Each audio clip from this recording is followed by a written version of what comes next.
Good evening, everyone. I'm Susanna Lal, and on behalf of ICCE, I would like to welcome you all to Circular Chat. We are in the second season of Circular Chat, in which International Council for Circular Economy is focusing on a futuristic approach. The Circular Chat is an initiative by ICCE to develop and promote the idea of circular economy. The chats engage key actors to mobilize system solutions at scale. Today, we're here with Enzo Favoino, Chair of the Scientific Committee, a technical expert and researcher in the Agricultural School of Monza Park, with decades of experience in circular economy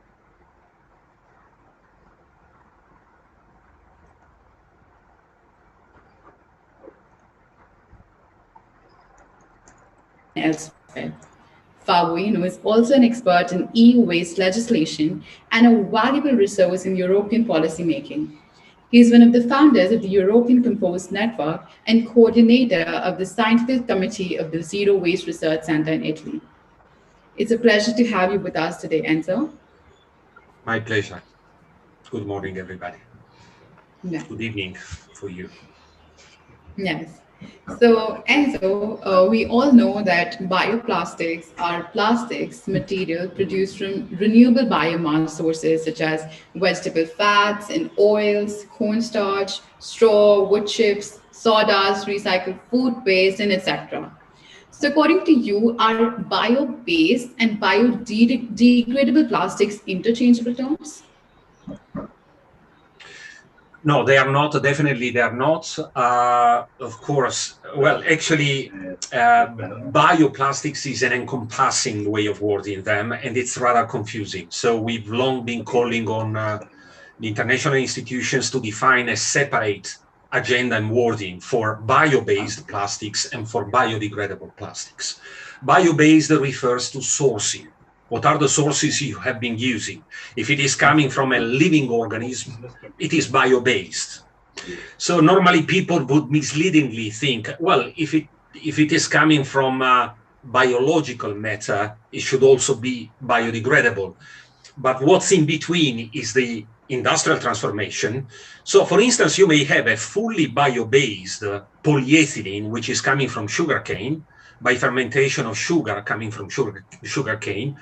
But that's polyethylene and behaves like polyethylene, and so it is not biodegradable at all.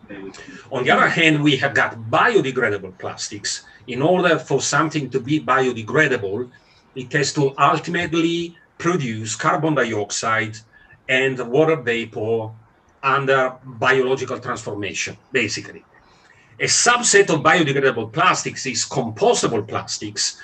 We say compostable for those plastics which tend to biodegrade in specific and standardized conditions. So in professional composting sites, well, there's also a standard for home compostability, but to my opinion, it doesn't make much sense because compostable plastics in home composting systems do not make much sense. But anyway, this refers to plastics which may be transformed under standard composting systems. And this refers to the end-of-life behavior. So probably these ones, the biodegradable, or better worded, the compostable plastics, are the most important when it comes to strategies in the future to sort out the plastic issue. But let me warn you, first and foremost, compostable plastics have not been invented and designed to curb the mounting plastic tide. They have been invented and designed in order to improve separate collection of the organics. For instance, the compostable bags, in order to make separate collection of the organics more user-friendly, maximize the captures and improve the quality of collected organics. And then they go together with the organics to a composting site, and just as the organics, they get partly degraded and partly transformed into the final product of composting, which is compost, a soil improver, an organic fertilizer. So, to my opinion, biodegradable and compostable plastics should not be discussed so much under the plastic agenda, but under the bio-waste or organics agenda. because they are tightly connected to those situations where there are composting strategies, separate collection of organics, and composting infrastructure. Right. Thanks. So if I may top it up very, very briefly, there are some bio-based plastics which are also biodegradable and compostable, typically PLA, polylactic acid. That's fully bio-based and fully biodegradable and compostable. But for instance, the most diffused compostable plastic we now use in Europe and Italy. Italy has been a leading country when it comes to the use of compostable plastics, because we started back in the early 90s to use the compostable bags to maximize the captures of organics, which made Italy into a worldwide leader in separate collection of the organics. And the compostable plastic we typically use is corn starch, which is partly bio-based, but it also has got some fossil sources. Still, it is fully biodegradable and compostable. So it meets the relevant standards, and so we are happy with using it. But as you can see, they are not interchangeable with each other. So always watch out, is it bio-based or is it biodegradable? And when it comes to waste management strategies, the latter is much more relevant than the former, because the former only refers to the source material it is made of. Right. Thank you for making the difference so clear for us, Enzo. And clearly, they are not the same terms. Enzo, with many countries banning single-use plastics, how do you see the transition in packaging materials in the next 5 years? Oh, that's a great question. Well, actually, I took part in an expert panel, an international expert panel, which produced a study which went on Science, the most credible, authoritative scientific magazine, back in July last year, July 2020.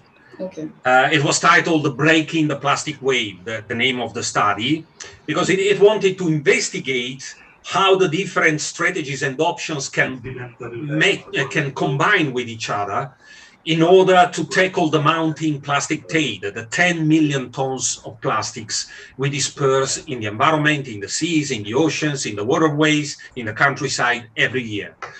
And definitely the main findings of that were the 10 million tons a year of plastics we disseminate in the open environments, under the business as usual scenario, would become 29 million tons by 2040, mainly on account of the growing use of plastics in the developing countries, the low and middle income countries, of course. The second finding was that, there are different countries or international institutions which are taking on commitments in order to tackle the plastic problem. For instance, in Europe, we have got a single-use plastics directive, which starts working on reduction. It starts banning the most frequently found items in the open environment, such as straws, the balloon sticks, tableware, cotton buds, earbuds, the cotton sticks, and the stirrers for coffee or something like that. Well, this is great. It goes the proper way because it starts getting the proper message across. Just with recycling, we cannot sort out 100% of the problem. We have to start reducing. We have to start closing the tap. But we also calculated with those commitments that we called the current commitments, the total contribution to the general problem worldwide would only be 7%. 7%. So it would not be sufficient on itself. So we have to enlarge the scope of reductions and bans and reuse and something like that. The key finding of the study was that the largest contributor in the midterm to resolving the plastic problem would be reduction. 30% of the problem may be tackled through reduction. Of course, you cannot do it, on the fly and overnight. Sometimes it may require a behavioral change. If you go towards the bring your own container, for instance, I have got my own steel canteen I'm sorry, you cannot see that. Probably it I will can see appear it right now. partially though. Yeah, Yeah, yeah. yeah, you can see that right now. But this is only depending on behavioral change. So it's based on personal commitments. We have to inform people. We have to make them environmentally aware and something Of like that. course. It's a matter of education and outreach. Yeah. But then there is some type of reuse and reduction, which does not only depend on behavioral change, and it requires also infrastructural change or regulatory change, such as, for instance, so-called product as a service business models. Yeah. So instead of selling you an item, I rent it out to you, then you will give it back to me, and I will wash it, and it will be ready for a further loop of use. But of course, this requires logistics, this requires organization, this requires fine-tuning the regulatory framework in order to make those tweaks and improvements that make it possible in the smoothest possible way. But anyway, the largest contributor would be reuse in the longer term for sure. Then the second largest contributor would be replacement, substitution. So replacing plastics with more sustainable materials, such as glass, metals, or compostable plastics themselves whenever reusable is not an option. For instance, I always mention disaster relief operations. I don't think you have got so many earthquakes as we do have in Italy, but you have got tsunamis. Anyway, after a disaster or a landslide or whatever, or a flood, you have to provide meals to people, hundreds, thousands of people, in situations where there is no electricity, no water. And so, switching for reuse is not that easy. In that case, compostables can make sense, compostable tableware. So you can provide food supplies with compostable tableware, and then you may collect it back with the food residues and send it to a composting site. So it makes sense. And then we will have also to improve the schemes for collection, formal collection of waste. One of the main problems for plastics is that in many parts of the world, we do not have fully established formal collection schemes yet. But still, we keep flooding those areas with single-use plastics, which no one will collect, and it does not make sense. So we have to consolidate formal collection, also on account of general welfare of the population, of health and safety issues. So we have to collect municipal solid waste. And this will also give a very good contribution to sorting out the plastic issues. But first and foremost, if you ask me what is the silver bullet, in the near future, it will be reduction. Reduction. Okay. Those are some great facts, Enzo, and it's true that a lot needs to be done in order to prevent what really is happening. And while you were answering, you mentioned Europe and how things are happening in Europe. And this latest report in EU claims 4 years of inaction, complacency, and degradations, which has resulted in tons of avoidable emissions and pollution. So, how is EU dealing with the plastic pollution? Oh, great question. In that very study I just mentioned, the Breaking the Plastic Wave study, by the way, we also modeled the cost of inaction. So delaying choices and strategies. And just by a 5 years delay, we would have 80 million tons more of plastics into the oceans. So we have to act, and we have to do it now, as soon as possible. Of course, depending on how ready are the different parts of the world. It's partly related to the regulatory architecture, partly related to the local political situation and something like that. But as soon as a chance is there to act, you have to do it right away. Coming to Europe. Europe has got two important pieces of legislation which have come up in the last few years. In 2018, Europe defined a plastic strategy, a European plastic strategy. Well, that's it does not include mandates. It's more a roadmap. It includes the directions we will have to consider in order to tackle the plastic problem. And it's still mostly focused on improving the recycling infrastructure. So the key word, the buzzword there is improve recycling. And it's important because Europe has got a circular economy package, because Europe wants to become as independent as possible from import of primary raw materials, because we know we are poor in primary raw materials. And we say our primary raw materials have to be the waste we have, because in the waste we have got metals, we have got glass, we have got plastics, we have got organics and fertilizers, we have got whatever we may need. So the survival of the industrial and consumption patterns in Europe will very much depend on how circular we go in next few years, of course. Yes. But given we have got this aspiration to become circular, of course, when it comes to plastics, if we want to be circular, we have to improve and maximize the recycling capacity in Europe itself. We cannot make the circle stretching it to become an oval, to go as far as China or Southern America, and so on and so forth. That does not make much sense. Yeah. So we have to improve technologies, we have to improve the recycling infrastructure, we have to increase the demand for recycled polymers. And this is why Europe is now working on the so-called minimum recycled contents. So sector by sector, they are defining how much is the minimum percentage of recycled polymer instead of virgin polymers we will have to use. And in this respect, also there is the fundamental role of the so-called green public procurement, which exerts a very large share of the total purchasing power in European economy. It's roughly, I think it's between 15 and 20% of the total purchasing power. So this is the plastic strategy, still working on the fundamentals of improving recycling. Then in 2019, we had a second piece of legislation, probably even more important. It is the Single-Use Plastics Directive, and it starts working on the direction of reduction. So it enacts bans and restrictions on certain items. We call it the dirty dozen.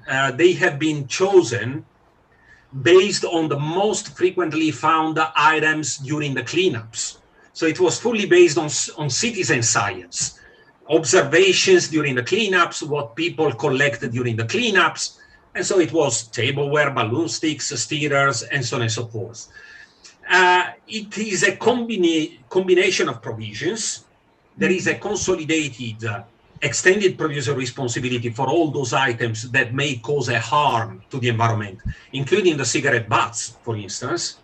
Yeah. But also it starts implementing bans on quite a few items to say, hey guys, these are very difficult to recycle. Most frequently we find them in the countryside, on the beaches, in our lakes, in our rivers, and so we have to get rid of them. Also, there is a fundamental provision, which is not a ban, but it's probably one of the most important one, a gem, I call it, in the Single-Use Plastics Directive, which is a specific provision on PET bottles for beverages. In that, there is a separate collection target of 90% by 2029. Why is it so important? Because there is no separate collection scheme which is able to achieve such a high capture rate, 90%. So what is the tool to get there? Deposit return schemes. So we will have to go back to deposit return schemes, which will be a very good tool in order to tackle not only the plastic issues, but also the issues related to many items that we want to get back before we find them in the open environments. Right. So EU is actually doing a lot, but there is some scope of improvement. And so coming to my next question, we all know that Singapore has posted off its waste to energy model, And the incineration of solid waste reduces its volume by about 90% through this. And we know that when 5.5 million people share a dense area, waste management does present a unique challenge. But over the long run, this WT facility has helped land scarce Singapore to reduce the need for future landfills, hence creating a sustainable waste management framework. So, do you think that incineration is a sustainable alternate to alleviate the plastic waste menace? There is a short answer and a detailed one. The short answer is no. I definitely don't think incineration plays a role in a society which is inspired by circular economy. Okay. Probably you know the butterfly diagram, which is describing the circular economy. And in the two wings, you have got all those activities that belong to a circular economy vision. You may have repair, refurbishment, reuse, recycling, downcycling. And when it comes to biological materials, you may have composting, biorefineries, anaerobic digestion, whatever. Incineration, just like landfilling, is in the tie of the butterfly. It is considered to be a leakage because circular economy is all about retaining materials in the system in their highest and best status for as long as possible. Incineration is destructive of materials. You may say, yes, we have got a transitional problem anyway because we have got some mixed garbage even after separate collection. Indeed, in zero waste programs I work on, we also do consider the best options for the management of residual waste, because also we have to take on the responsibility to deal with the residual waste in a responsible, sensible, and environmentally friendly manner. But incineration has got a problem. Incineration is very capital intensive. And the only way to secure the payback for incineration is to fix a tonnage which has to be given back to the incinerators for 20 or 30 years. So this works against circular economy. In the circular economy vision, what is left behind in residual waste should be investigated in order to understand what are the mistakes in the current systems and have it redesigned to make it recyclable or reusable or compostable in the near future. Also, let me say, the key argument which is proposed by the incineration advocates is we may produce some energy and we displace fossil energy. Well, first of all, not 100% of the energy through incineration is renewable, because in municipal solid waste, we do have plastics, we do have synthetic textiles, we do have plenty of fossil materials. Certainly in Asia, there is a higher percentage of organics, but we do know, and the incineration advocates themselves, they say, the best way to deal with the organics is to start composting programs and to give organic fertility back to soils. So once you take the organics back and residual waste, we will have much more fossil carbon than renewable carbon. And so this means that through incineration, we emit large amounts of fossil carbon dioxide. The situation currently, also consider this in the light of the ongoing decarbonization of the economy and energetic production. Of course, this is faster for the time being in Europe, it is slower elsewhere, but there is an international agenda, a global agenda about decarbonization.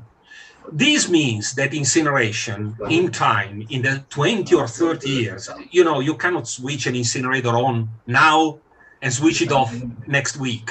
Once you have got the incinerator, it is planned to be there for 20 or 30 years. And during the 20 or 30 years, the incinerator will replace less and less fossil energy and more renewables, more solar energy, more wind energy, more biomass, more anaerobic digestion. And so, in Europe, the average carbon footprint of energetic production is around 250 grams of fossil carbon dioxide per kilowatt hour. Whereas that one of incineration is between 650 and 800 grams of fossil carbon dioxide per kilowatt hour. So already now in Europe, incineration is a net carbon burden on our pathway towards decarbonization. Also, consider the problem with costs, of course, those who propose incineration, I would assume, I would hope, they propose state-of-the-art incinerators, best available technique incinerators in order to minimize dioxins, furans. Still, we do have some problems with nanoparticulate, which is not well regulated, but when it comes to dioxins and furans, yes, that was abated in time, okay. But technology is not free of charge. It's hell expensive. The unit capital expenditure for incineration is somewhere between 1,000 and 1,500 US dollars per ton of installed capacity. Whereas that one of composting would be at state-of-the-art installations between 200 and 400, for instance. Or you may consider for residual waste mechanical biological treatment. You stabilize your residual waste and you put in a landfill a material which is inert and does not produce methane anymore. And this is much less expensive. But above all, and this is my last point, it is much more flexible than incineration, because incineration can only do one thing. It can eat up mixed garbage and turn it into energy with a very low energetic efficiency. It is 20 to 25% in Europe. It may be increased by district heating, but heat is to no use in India and in most of Asia. And so what's the use of the heat from... so the energetic efficiency of incineration is very, very low in most parts of the world, actually. However, incineration can only do that. And so it needs huge amounts of mixed garbage. With circular economy, we have to get accustomed to increasing amounts of separated materials and dwindling amounts of mixed garbage and residual waste. And the only way to get a flexible infrastructure to cope with such a changing situation in time is to consider a different type of pre-treatment before landfilling, which is mechanical biological treatment. Because in mechanical biological treatment, you've already got the biological treatment section that once you start a separate collection program for the organics, may be used for the clean organics to be turned into compost, for instance. So that's the best way. It's much less expensive, it's much faster to implement, and above all, it is more flexible. Yes, those are some great insights. I was a little bit surprised when you said, yeah, they say they report 90% reduction. That's what the report, yes. No, it's actually 25% fly ashes and bottom ashes. That's the typical amount of ashes, and you need a landfill.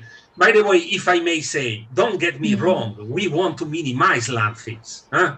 We are not landfill lovers. Yes. But right on purpose to minimize landfills, we want to keep the system flexible, to keep working upstream on minimization of residual waste. And the only way to get it done is to get rid of incineration. You know, something that no one will ever tell you is that Denmark, which is the homeland for incineration, with more than 50% municipal solid waste getting incinerated, they have got by far the highest municipal solid waste production in Europe. It's 850 kilograms municipal solid waste per person a year, whereas the European average is 500 kilograms. Just because they don't care about reduction, they have to feed the incinerators. Whereas we do have zero waste districts, zero waste regions, where without incineration, they are maximizing progressively separate collection, they are minimizing the amount of residual waste, and they are so minimizing the total reliance on landfilling. So we want to minimize landfills, but the best way to do that is to keep working on what comes upfront before residual waste management. And in order for that to be done in an optimized way, we cannot afford incineration because it causes what we call locking. The system gets locked in the need to feed incinerators with a certain tonnage. Right. Those are some great insights, Enzo, and I'm sure the audience must have benefited from your views. Those are the questions from my end, but I'll quickly move on to the live chat to see what questions we have from the audience. So we have a question which says, is there any label or sign to differentiate between the two on the packaging in Europe? Between the two, what? Sorry? The two, the bio-based and the biodegradable. Bio-based and biodegradable. Yes. Yes, indeed, there are. Well, actually, as I told you, what matters for us is biodegradability and compostability, more in specific. There is a reliable standard in Europe, and there's also a reliable one by now in North America. The European one is EN 13432, and the American one is ASTM D6400. Basically, they resemble each other because the Americans copied the European one. They are reliable. They are largely accepted by the composting industry. And so they provide a solid and reliable reference to what has to be considered as compostable. There are also standards for bio-based content, but for the moment they are not of relevant importance because there is no target, no mandate on how much bio-based. But yeah, that's based basically on isotopes of carbon. I'm not much an expert in that area anyway. Yes, right. Thank you for answering that, Enzo. Women for India says that it's a very good discussion, and thank you, ICC, for arranging these sessions. One more question follows. It's from Mr. Deepit, who says, what is the most exciting emerging material which can replace low-cost plastics? And economically cheap materials small and medium businesses can use to replace plastic in their products and packaging? Which types of plastics do we want to be replaced? The low-value plastics. Low-cost plastics, yes.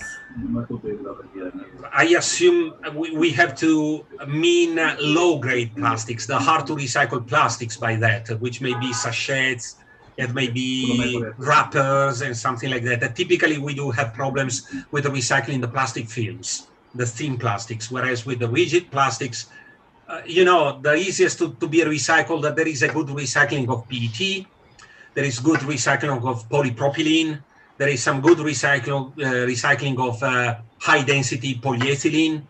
To some extent, a low-density polyethylene. We have got problems with the plastic films and wrappers most of the times.